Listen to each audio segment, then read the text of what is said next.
Hello, આઈ એમ નિખિલ પીઠડિયા અને આજે આપણે ધોરણ 10ની અંદર વિજ્ઞાન વિષયની અંદર ગાલા અસાઇનમેન્ટ પેપર સોલ્યુશન કરવા જઈ રહ્યા છીએ. વિદ્યાર્થી મિત્રો, ગાલા અસાઇનમેન્ટ પેપર સોલ્યુશનની અંદર આજે આપણે વિભાગ એ એટલે કે પ્રશ્નપત્ર 2નો વિભાગ એ એના તરફ આપણે સોલ્યુશન કરવા જઈ રહ્યા છીએ. આપણે ઘણા બધા પ્રશ્નપત્રો બહાર માર્કેટની અંદર અવેલેબલ છે, તેમાંથી ગાલા અસાઇનમેન્ટ જે છે એ દરેક લોકો પ્રિફર કરતા હોય છે અને આપણે પણ તેની અંદરથી ઘણા બધા પ્રશ્નો જે બોર્ડની તૈયારી માટે ખૂબ જ કામના હોય છે તેવા પ્રશ્નોનો આપણે આ વિડીયો લેક્ચરના માધ્યમથી આપણે તેનું સોલ્યુશન મેળવવાનું છે. તો વિદ્યાર્થી મિત્રો, આપણે આ વિડીયો લેક્ચરની અંદર પ્રશ્નપત્ર 2 એટલે કે ગાલા અસાઇનમેન્ટ પ્રશ્નપત્ર 2 એનું વિભાગ એ કે જેમાં હેતુલક્ષી પ્રશ્ન જે 1 થી લઈને 24 પ્રશ્નો જે પૂછાતા હોય છે 24 ગુણના, તેની અંદર આપણે અભ્યાસ કરવાનો છે અને તેનું માહિતી મેળવવાની છે કે તેની અંદર કયા કયા પ્રશ્નનું કયું સોલ્યુશન હોઈ શકે, તેના આન્સર આપણે આ વિડીયો લેક્ચરમાં જાણવાના છે. તો ચાલો વિદ્યાર્થી મિત્રો, તેનો અભ્યાસ શરૂ કરીએ અને જાણીએ કેવા પ્રશ્નો છે અને તેના આધારે આપણે તેના પ્રશ્નોનું સોલ્યુશન કરીએ. તો વિદ્યાર્થી મિત્રો, પહેલો પ્રશ્ન એટલે કે હેતુલક્ષી પ્રશ્નોની અંદર તમને અલગ અલગ પ્રકારના પ્રશ્નો આપેલા હોય છે, જેમાં એમસીક્યુ ટાઈપના હોય છે, ખાલી જગ્યા પ્રકારના હોય છે, ખરા ખોટા હોય છે અને 1 માર્ક્સના ક્વેશ્ચન આન્સર હોય છે. તો આ રીતે 1 થી 24 પ્રશ્નોની અંદર આપણે પહેલા પ્રશ્નથી શરૂઆત કરીએ કે જે છે આપણા માટે શું છે એમસીક્યુ ટાઈપ. તો એમસીક્યુ ટાઈપના પ્રશ્નોની વાત કરીએ તો પહેલો પ્રશ્ન આપેલો છે Fe2O3 + 2Al gives Al2O3 + 2Fe. જે કઈ પ્રક્રિયાનું ઉદાહરણ છે તેવું આપણને પૂછ્યું છે. તમને અંદર ઓપ્શન આપેલા હશે. વિદ્યાર્થી મિત્રો, ખાસ આપણે અસાઇનમેન્ટ પણ સાથે રાખીશું.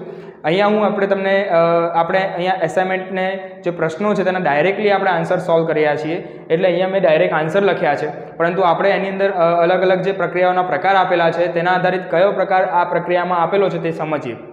તો અહીંયા તમે જોઈ શકો છો કે જે Fe છે એટલે કે આયર્ન લોખંડ છે તે એલ્યુમિનિયમનું અહીંયા શું કરે છે, એલ્યુમિનિયમ દ્વારા તેનું શું થાય છે, વિસ્થાપન થાય છે. તો અહીંયા જે Al છે, Al એ આ Fe ની અંદર જોડાઈ જાય છે અને Fe શું થઈ જાય છે, દૂર થઈ જાય છે. તમે જોઈ શકો છો અહીંયા Fe દૂર થઈ જાય છે એટલે શું મળે છે આપણને, Al2O3. તો અહીંયા Al એ Fe નું સ્થાન મેળવે છે એટલે સ્થાન મેળવવું એટલે વિસ્થાપન પ્રક્રિયા કહી શકાય. તો C નંબરનો ઓપ્શન આપણા માટે સાચો હશે. બીજા પ્રશ્નની વાત કરીએ તો ડિટર્જન્ટમાં કયો ક્રિયાશીલ સમૂહ જોડાયેલો હોય. વિદ્યાર્થી મિત્રો, ચોથા ચેપ્ટરની અંદર આપણને જે સાબુ અને પ્રક્ષાલકોની બનાવટ છે તેની અંદર આપણને આ પ્રકારના પ્રશ્નો આપેલા છે. તો તેની અંદર કેવું છે કે જે ડિટર્જન્ટ છે તેના માટે SO3 Na જોડાયેલો હોય છે ક્રિયાશીલ સમૂહ, અને જો કદાચ સાબુ પૂછાય તો સાબુ માટે આપણે શું લઈશું, COO Na. તો અહીંયા જવાબ શું આવશે, બોન્ડ SO3 Na. જે C નંબરનો ઓપ્શન છે તે સાચો ગણાશે. આગળ વાત કરીએ તો વિદ્યાર્થી મિત્રો, કોષ રસમાં થતા શ્વસનના પ્રથમ તબક્કામાં ગ્લુકોઝનું શામાં રૂપાંતર થાય છે. વિદ્યાર્થી મિત્રો, જ્યારે કોષીય શ્વસનની જે વાત આપેલી છે ચોપડીની અંદર, તેની અંદર જે શ્વસન તબક્કાના દરમિયાન આપણે જે પહેલો તબક્કો જે છે, પ્રથમ તબક્કામાં ગ્લુકોઝનું હંમેશા પહેલાં કયા તબક્કામાં શેમાં રૂપાંતર થાય છે, તો કે પાયરુવેટની અંદર રૂપાંતર થાય છે. તો જવાબ શું આવશે, પાયરુવેટ. D નંબરનો જે ઓપ્શન છે તે આપણા માટે આવશે. બરાબર. તો ત્રીજાનો જવાબ શું આવશે, પાયરુવેટ. ઓકે. ચોથા પ્રશ્નની વાત કરીએ તો નીચેનામાંથી શામાંથી ટર્બાઇનના ઉપયોગ વગર વિદ્યુત ઉર્જા રૂપાંતર મેળવી શકાય છે. તો સૌર ઉર્જામાંથી આપણે ડાયરેક્ટલી તેની અંદર વિદ્યુત ઉર્જા મેળવતા હોઈએ છીએ. તો અહીંયા જે આપણો આન્સર શું આવશે, સૌર ઉર્જા. D નંબરનો ઓપ્શન આપણો સાચો ગણાશે. તો વિદ્યાર્થી મિત્રો, D નંબરનો જે ઓપ્શન છે સૌર ઉર્જા, તેની અંદર આપણે સૌર ઉર્જામાંથી જે વિદ્યુત ઉર્જામાંથી રૂપાંતર કરીએ છીએ તે આપણે અહીંયા લખી શકીએ છીએ. આગળ વાત કરીએ નેક્સ્ટ ઓપ્શનમાં. તો નેક્સ્ટ MCQ છે કે બહિર્ગોળ લેન્સની સામે વસ્તુને ક્યાં રાખતા તેનું વાસ્તવિક અને વસ્તુના પરિમાણ જેટલું જ પ્રતિબિંબ આપણને મળે છે. તો આપણે તેની અંદર તમને ઓપ્શનો ઘણા બધા આપેલા છે કે 2F1 પર કે 2F1 અને 2F2 ની વચ્ચે આપેલા અલગ અલગ ઓપ્શન આપેલા છે, પરંતુ એની અંદર જ્યારે 2F1 પર જ્યારે વસ્તુને મૂકવામાં આવે ત્યારે એ વસ્તુનું વાસ્તવિક અને તેના પરિમાણ એટલે કે જેટલી એની સાઇઝ છે તેટલી જ સાઇઝનું પરિમાણ આપણને ત્યાં જોવા મળે છે.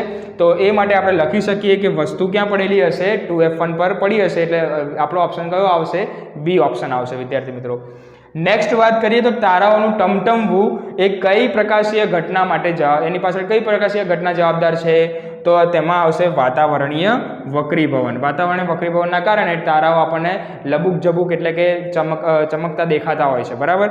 તો એ ટમટમવા માટે વાતાવરણીય વક્રીભવન જવાબદાર છે. વિદ્યાર્થી મિત્રો, તો અહીંયા આપણે એમસીક્યુ સેક્શન આપણો અહીંયા પૂરો કર્યો. હવે આગળ વાત કરીએ તો આવે છે ખાલી જગ્યાઓ. વિદ્યાર્થી મિત્રો 4 કે 5 ખાલી જગ્યા આપણને પૂછાતી હોય છે. તેમાંથી પહેલી ખાલી જગ્યાની વાત કરીએ તો કે સાયક્લોહેક્ઝેન.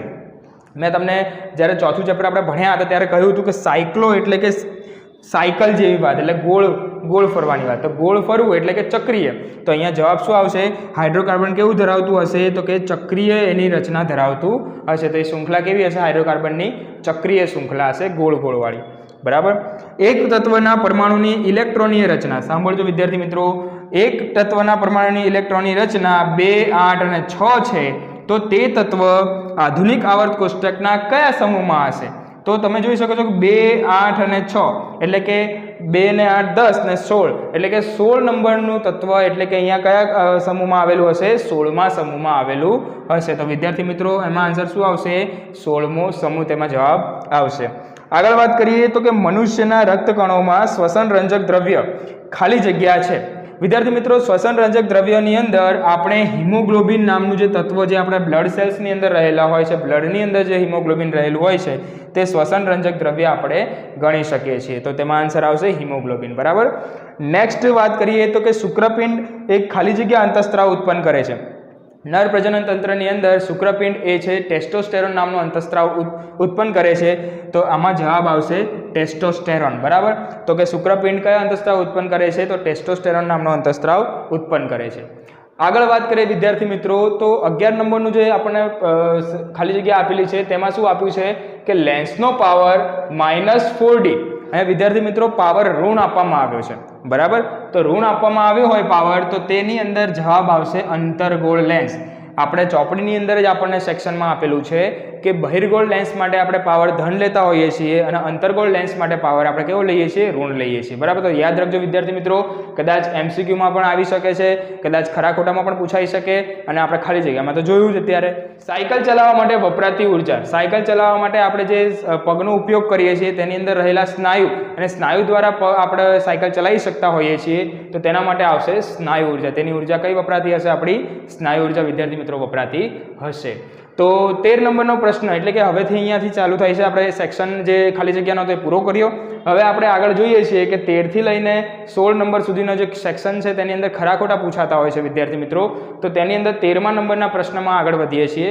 તો કે ત્રીજા આવર્તમાં તત્વોમાં ઇલેક્ટ્રોન K, L અને M કક્ષકોમાં ભરાયેલા હોય છે.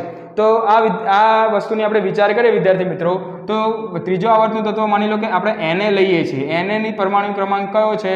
11 અને 11માં તેમાં ઇલેક્ટ્રોનની રચના એની આવશે 2, 8, 1. બરાબર. તો તમે જોઈ શકો છો કે જે 3 કક્ષકો હોય છે તેમાં પહેલી કક્ષક આવશે K, બીજી L અને ત્રીજી M અને ચોથી આવશે N. બરાબર. તો આ રીતે કઈક કક્ષકો તેની ભરાતી હોય છે. તેની અંદર આપણે વાત કરીએ તો K, L અને M આ ત્રીજા આવર્તના તત્વની અંદર જ એ પ્રમાણે ઇલેક્ટ્રોન રચના ભરાતી હોય છે. તેના અંદર આપણે કહી શકીએ કે આ વિધાન કેવું છે વિદ્યાર્થી મિત્રો? સાચું છે. તો અહીંયા જવાબ શું આવશે? ખરું. બરાબર. સાચું જવાબ એનું વિધાન આપેલું છે.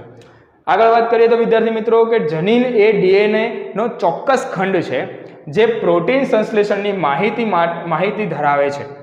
હવે વિદ્યાર્થી મિત્રો જે જનીન છે ને એ કોઈ દિવસ પ્રોટીન સંશ્લેષણની માહિતી નથી ધરાવતા. પ્રોટીન સંશ્લેષણની માહિતી જે છે એ રંગસૂત્ર ધરાવતા હોય છે. બરાબર. તો વિદ્યાર્થી મિત્રો DNA એ ચોક્કસ ખંડ હોઈ શકે પરંતુ તે પ્રોટીન સંશ્લેષણની માહિતી નથી ધરાવતું. તેના માટે આવશે તે વિધાન કેવું છે વિદ્યાર્થી મિત્રો? ખોટું છે. બરાબર. આગળ વાત કરીએ 15મા નંબરના ક્વેશ્ચનની. 15 નંબરના ક્વેશ્ચનની વાત કરીએ તો જ્યારે પ્રકાશનું કિરણ પ્રકાશીય ઘટ માધ્યમમાંથી પ્રકાશીય પાતળા માધ્યમમાં પ્રવેશે છે ત્યારે તેનો વેગ ઘટે છે. વિદ્યાર્થી મિત્રો તમે ટ્રાફિકમાંથી હાઈવે ઉપર એટલે ચોખ્ખા રસ્તા ઉપર તમે જતા હો તો ટ્રાફિકની અંદર તમારી ઝડપ કેવી હશે? ઓછી હશે. અને જે હાઈવે જેવો ખુલ્લો રોડ હશે તેની અંદર ઝડપ કેવી હશે? વધારે હશે. પરંતુ અહીંયા તો ઊંધું કહેવામાં આવ્યું છે કે ભાઈ હાઈવેની અંદર ઝડપ ઓછી છે અને ટ્રાફિકમાં વધારે છે. તો એ તો પોસિબલ જ નથી. તો અહીંયા જે ઘટ માધ્યમ છે એ આપણા માટે એક ટ્રાફિકનું કામ કરે છે અને જે પાતળું માધ્યમ છે તે આપણા માટે એક હાઈવે ખુલ્લા રોડનું કામ કરે છે. તો વિદ્યાર્થી મિત્રો આ આન્સર આપણો કેવો આવશે? ખોટો આવશે. જો કદાચ આપણને આપ્યું હોત કે તેનો વેગ વધે છે તો આપણે શું લખી શકત? સાચું લખી શકત. બરાબર. વિદ્યાર્થી મિત્રો આગળ જોઈએ તો 16 નંબરનો આપણને ક્વેશ્ચન આપેલું છે કે સૌર કુકર માટે અંતર્ગોળ અરીસો પરાવર્તક સપાટી માટે વાપરવો ખૂબ જ યોગ્ય છે. વિદ્યાર્થી મિત્રો ઘણી એવી સંસ્થાઓ કહી શકાય કે જે લોકો સૌર કુકરનો ઉપયોગ મોટા પ્રમાણમાં રસોઈ કરવા માટે ઉપયોગ કરતા હોય છે, જેની અંદર જો ગેસ નથી વાપરતા હોતા તો એ લોકો એ સૌર કુકરનો ઉપયોગ કરીને અંતર્ગોળ અરીસો એની પરાવર્તક સપાટી માટે વાપરીએ. કેમ? કારણ કે વિદ્યાર્થી મિત્રો સમજો કે જો કદાચ અંતર્ગોળ અરીસો તમને આ રીતે કદાચ લેવામાં આવે, બરાબર, અને તેમાં જો પ્રકાશનું કિરણ આપાત થાય તો અહીંયાથી લઈને એક જ જગ્યાએ એક આમ જશે અને એક આ રીતે નીચે આવશે. તો વિદ્યાર્થી મિત્રો અહીંયા કેન્દ્રિત થાય છે, બરાબર. તો આ રીતે કેન્દ્રિત થશે એટલે અંતર્ગોળ અરીસાની અંદર જે વસ્તુ કેન્દ્રિત થઈ એટલે અહીંયા શું એ જે પોઈન્ટ છે ને ત્યાં આગળ એ ઉષ્મા ઉર્જાનું ઉત્પન્ન કરશે. ઉષ્મા ઉર્જા ઉત્પન્ન કરશે એટલે ત્યાં ગરમી ઉત્પન્ન થાય. ગરમી ઉત્પન્ન થાય એટલે ખોરાક રંધાતો હોય. તો એ માટે સૌર કુકરની અંદર અંતર્ગોળ અરીસો વધારે વાપરવો યોગ્ય છે. તેના માટે આ વિધાન કેવું આવશે વિદ્યાર્થી મિત્રો? સાચું આવશે, બરાબર. વિદ્યાર્થી મિત્રો, તો નેક્સ્ટ આપણે હવે પ્રશ્નોના સેક્શન તરફ આગળ વધીએ છીએ. આપણે 3 પ્રકારના સેક્શન જોઈ લીધા. એક MCQ જોયો, એક ખાલી જગ્યા પ્રકારનો સેક્શન જોયો અને ખરા ખોટા જોયા. બોર્ડની અંદર પણ આ જ રીતની પેપર સ્ટાઇલના અનુસાર આપણે આ રીતનું પૂછાવાનું છે, તો આપણે પણ એ પ્રમાણે આપણા માર્ક્સની તૈયારી રાખીશું. હવે આપણા જે ક્વેશ્ચન્સ ચાલુ થાય છે 17 થી લઈને 24 સુધી આપણને પ્રશ્નો આપેલા છે. તો વિદ્યાર્થી મિત્રો, એક ગુણના પ્રશ્નોમાં પણ આપણો માર્ક્સ ન કપાય તે માટે નાના પ્રશ્નો પણ આપણે તૈયાર કરીશું. આપણે અહીંયા પણ પ્રશ્નો જાણીએ કે શું આપેલા છે. તો 17 નંબરનો ક્વેશ્ચન આપણને આપેલું છે કે અનુમસ્તિષ્કનું કોઈ પણ કાર્ય લખો. વિદ્યાર્થી મિત્રો, અનુમસ્તિષ્કની અંદર 2 પ્રકારના કાર્ય જોવા મળતા હોય છે. તો ઘણા બધા તેની અંદર આપણને ઓપ્શન કદાચ આપેલા હોય, તમને MCQમાં પણ પૂછાઈ શકે. તો આની અંદર આપણે કાર્ય લખી શકીએ છીએ કે પહેલું કાર્ય છે શરીરનું સંતુલન જાળવવા માટે તેનો ઉપયોગ થાય છે. તમે શરીરનું સંતુલન જાળવવા તેવું પણ લખી શકો છો. અથવા તો બીજું એક કાર્ય છે કે ઐચ્છિક ક્રિયાઓની ચોકસાઈ જાળવવા માટે પણ તેનો ઉપયોગ થાય. આપણી ઈચ્છા અનુસાર જે વસ્તુ કરતા હોઈએ તે વસ્તુનું કાર્ય પણ અનુમસ્તિષ્ક કરતું હોય છે. તો આ પ્રકારે 2 પ્રકારના કાર્ય આપણે અહીંયા જોયા. એક શરીરનું સંતુલન જાળવવા માટે અને બીજું આવશે ક્રિયાઓનું, એટલે કે ઐચ્છિક ક્રિયાઓની ચોકસાઈ જાળવવા માટે, બરાબર. વિદ્યાર્થી મિત્રો, આગળ 18 નંબરના ક્વેશ્ચન પર આગળ વધીએ છીએ. તો કયા અંગોના પુરાવા ઉદ્વિકાસ અભ્યાસ ક્ષેત્રમાં સામાન્ય પૂર્વજ સૂચવતા નથી? વિદ્યાર્થી મિત્રો, એવી વાત કરવામાં આવી છે કે કોઈ પહેલાનો કોઈ પૂર્વજ છે તેવું આપણને સૂચવવામાં જ ન આવે. તેની વાત કરીએ તો તેમાં આવે છે કાર્ય સદ્રશ અંગો, બરાબર. કાર્ય સદ્રશ અંગો એવા છે કે જે આપણને પૂર્વજ નથી સૂચવતા કે તે પૂર્વજ કયા પ્રકારનું કાર્ય કરતું હશે, બરાબર. હા, રચના સદ્રશ અંગોથી આપણે જાણી શકતા હોઈએ છીએ, કારણ કે તેની રચના કોઈ અગાઉના કોઈ પ્રાણી, પશુ કે એની અંદર આપણે સંલગ્ન વિચારી શકીએ કે આ પ્રકારનું પ્રાણી જે છે એ પહેલાં પણ જોવા મળતું હતું. તો એ પ્રકારે આપણે સમજી શકીએ કે રચના સદ્રશ અંગો એ કોઈ પણ પૂર્વજ સૂચવી શકે છે. પરંતુ કાર્ય સદ્રશ અંગો એવા છે કે જેમાં કોઈ પણ પૂર્વજ એમાં સૂચવતા નથી. તો તેની અંદર આપણે વાત કરીએ તો કે આંખ છે, આંખ એ ગમે તે પ્રકારની આવી શકે છે, બરાબર. એટલે કે એની અંદર અલગ અલગ પ્રકારના જટિલ અંગ કહી શકાય કે જેની અંદર આપણે જાણી નથી શકતા કે અંદર કઈ રીતે પ્રકારની રચના આપેલી હોય છે. તો તે પ્રકારે આપણે વિચારી શકીએ કે કાર્ય સદ્રશ અંગો જે છે તે આપણા માટે સામાન્ય પૂર્વજ સૂચવતા નથી. નેક્સ્ટ પ્રશ્નની વાત કરીએ વિદ્યાર્થી મિત્રો, તો જીવ વિજ્ઞાન ક્ષેત્રમાં કયા પુરાવાને પ્રાચીન દસ્તાવેજ ગણવામાં આવે છે? વિદ્યાર્થી મિત્રો, પ્રાચીન દસ્તાવેજની વાત કરીએ તો કંઈક એવી વસ્તુની વાત છે કે જે જૂના સમયની અંદર, પ્રાચીન સમયની અંદર કોઈ એની ઓળખ મળતી આવતી હોય. તો જેમ કે આવે છે DNA ની અંદર વાત કરી શકીએ, રચના સદ્રશ કે કાર્ય સદ્રશ અંગોની વાત કરી શકીએ, અથવા તો જીવાશ્મ અને અશ્મિઓની પણ વાત કરી શકીએ કે જે બધા અંગો આપણને એવું સૂચવે છે, જે બધા પુરાવા એવું સૂચન કરે છે કે જે કંઈક પ્રાચીન સમયની અંદરથી તે પુરાવા આપણને મળ્યા છે અને તે આપણે એને દસ્તાવેજ તરીકે પણ ઓળખી શકીએ છીએ. આગળ વિદ્યાર્થી મિત્રો, 20 નંબરના પ્રશ્નની વાત કરીએ છીએ. તો વિદ્યુતનું સૌથી શ્રેષ્ઠ વાહક કયું છે? કઈ ધાતુ સૌથી શ્રેષ્ઠ વાહક છે? ઘણા વિદ્યાર્થી મિત્રો કોપર પણ કહેતા હોય છે, ઘણા વિદ્યાર્થી મિત્રો અમુક તો સોનું પણ કહેતા હોય છે, પરંતુ સૌથી વધારે જો કોઈ વાહક હોય તેનું શ્રેષ્ઠ વાહક તો તે કહી શકીએ છીએ ચાંદી, બરાબર. વિદ્યાર્થી મિત્રો, એજી એની જે સંજ્ઞા છે, ચાંદી એ સૌથી શ્રેષ્ઠ વાહક છે. એના પછી કોપર આવે છે ને એના પછી કદાચ આપણે વિચારી શકીએ કે સોનું આવી શકે છે. તો આ રીતે વિદ્યાર્થી મિત્રો આપણે સૌથી શ્રેષ્ઠ વાહકમાં ચાંદીનો આપણે તેનો આન્સર લખીએ છીએ. તો વિદ્યાર્થી મિત્રો, હજી પણ આપણે 1 થી લઈને 24 પ્રશ્નો જે સોલ્વ કરવાના છે તેમાંથી 20 પ્રશ્નોની આપણે વાત કરી છે. હજી 4 પ્રશ્નો બાકી છે, તેની હવે વાત રજૂ કરીએ. ચાલો આપણે જાણીએ કે 21 થી લઈને 24ની અંદર કયા પ્રશ્નો આપેલા છે. તો વિદ્યાર્થી મિત્રો, હવે આપણે 21 થી લઈને 24 નંબર સુધીના પ્રશ્નોની વાત કરવાની બાકી છે. તો આપણે હવે તે પ્રશ્નો જોઈએ કે તેની અંદર કયા પ્રકારના પ્રશ્નો આપણને આપેલા છે. તો વિદ્યાર્થી મિત્રો, પહેલો પ્રશ્ન તમને એટલે કે 21 નંબરનો પ્રશ્ન તમને આપેલો છે, સમુદ્રમાંથી મળતી ઉર્જાના નામ. વિદ્યાર્થી મિત્રો, સમુદ્ર એટલે કે તેની અંદર આવતી ભરતી, એટલે એક પ્રકારની ઉર્જા કહી શકાય ભરતી ઉર્જા, અને તેની આસપાસનું વાતાવરણ ખૂબ જ પવનવાળું હોઈ શકે તેના માટે આપણે વિચારી શકીએ કે તેમાં પવન ઉર્જા એટલે કે દરિયાની આજુબાજુ પવન ખૂબ જ વધારતો હોય તો એ વધારે હોવાના કારણે આપણને ત્યાંથી પવન મળી શકતો હોય તો તે પવન ઉર્જા પણ આપણે લખી શકીએ છીએ. તો બે પ્રકારની ઉર્જાના નામ લખી શકીએ કે ભરતી ઉર્જા અને પવન ઉર્જા. તો આ રીતે આપણે બે પ્રકારના ઉર્જા જે સમુદ્રમાંથી આપણને મળે છે. નેક્સ્ટ પ્રશ્નની વાત કરીએ વિદ્યાર્થી મિત્રો તો કે ઓઝોન સ્તર ક્યાં આવેલું છે? ઓઝોન સ્તર એટલે કે આપણા વાતાવરણના સૌથી ઉપલા સ્તરમાં, વાતાવરણના ટોટલ જેટલા પણ પ્રકાર જે સ્તર આપેલા છે તે સ્તરની અંદર સૌથી ઉપલું સ્તર આવે છે આપણા માટે સ્ટ્રેટોસ્ફિયર. શું આવશે વિદ્યાર્થી મિત્રો? સ્ટ્રેટોસ્ફિયરની અંદર એટલે કે વાતાવરણનું સૌથી ઉપલું સ્તર સ્ટ્રેટોસ્ફિયરમાં ઓઝોન સ્તર આપણને જોવા મળે છે. એટલે કે ઓઝોન સ્તર સ્ટ્રેટોસ્ફિયરમાં ઉપલા સ્તરમાં આવેલું છે. વિદ્યાર્થી મિત્રો એક સરસ મજાનો પ્રશ્ન આપણને અહીંયા આપેલો છે કે મયંક શાળાની રિસેસ વખતે પોતાના વર્ગના વીજળીના પંખા અને બલ્બની સ્વિચો બંધ કરે છે અને આને પર્યાવરણને બચાવવા માટેનો કયો અભિગમ કહી શકાય? તો વિદ્યાર્થી મિત્રો આપણે જે ચેપ્ટર ભણ્યા છીએ તેની અંદર 5R નો એક કોન્સેપ્ટ આપેલો છે, 5R. ઓકે, જેની અંદર ઘણા બધા આપણને એની અંદર પણ વાત કરેલી છે કે કયા કયા પ્રકારે આપણે પર્યાવરણને બચાવવા માટે કયા 5R નો ઉપયોગ કરીએ છીએ. તો એમાંથી આપણને પૂછ્યું છે કે પર્યાવરણ બચાવવા માટેનો કયો અભિગમ અહીંયા વપરાયેલો છે?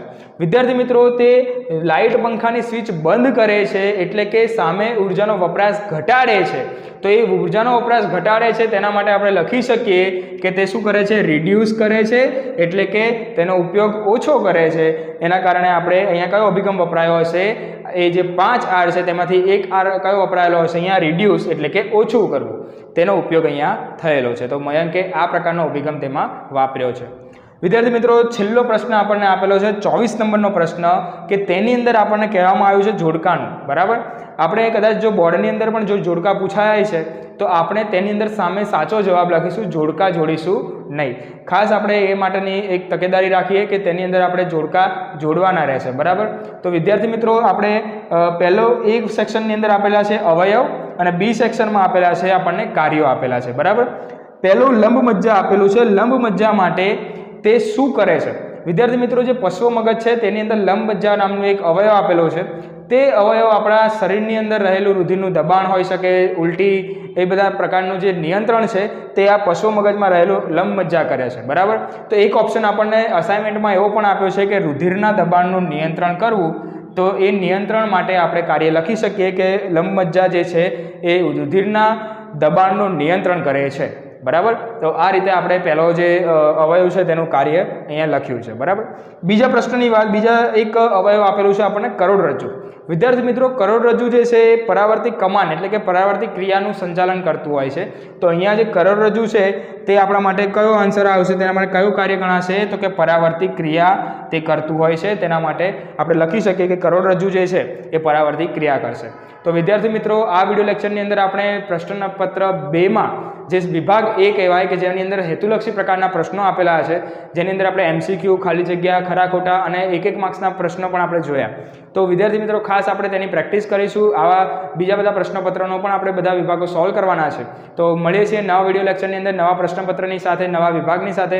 ત્યાં સુધી આ જ બધા પ્રશ્નોની આપણે પ્રેક્ટિસ કરીશું, મોઢે કરતા રહીશું. બની શકે કે આ બધા પ્રશ્નોમાંથી કોઈ એકાદ બે પ્રશ્ન કદાચ કે બની શકે 3-4 પ્રશ્નો પણ કદાચ જો બોર્ડમાં પૂછાય કે તો આપણા એ માર્ક્સ કવર થઈ શકે. બરાબર, તો આપણે ખાસ આ પ્રશ્નપત્રના આન્સર્સની પ્રેક્ટિસ કરીને તેને મોઢે કરતા રહીશું અને ખૂબ સારી રીતે તૈયારી કરીશું. તો મળીએ છીએ નવા વિડીયો લેક્ચરની અંદર નવા પ્રશ્નપત્રની સાથે. ત્યાં સુધી ઘરે રહો, સુરક્ષિત રહો. આપનો ખૂબ ખૂબ આભાર.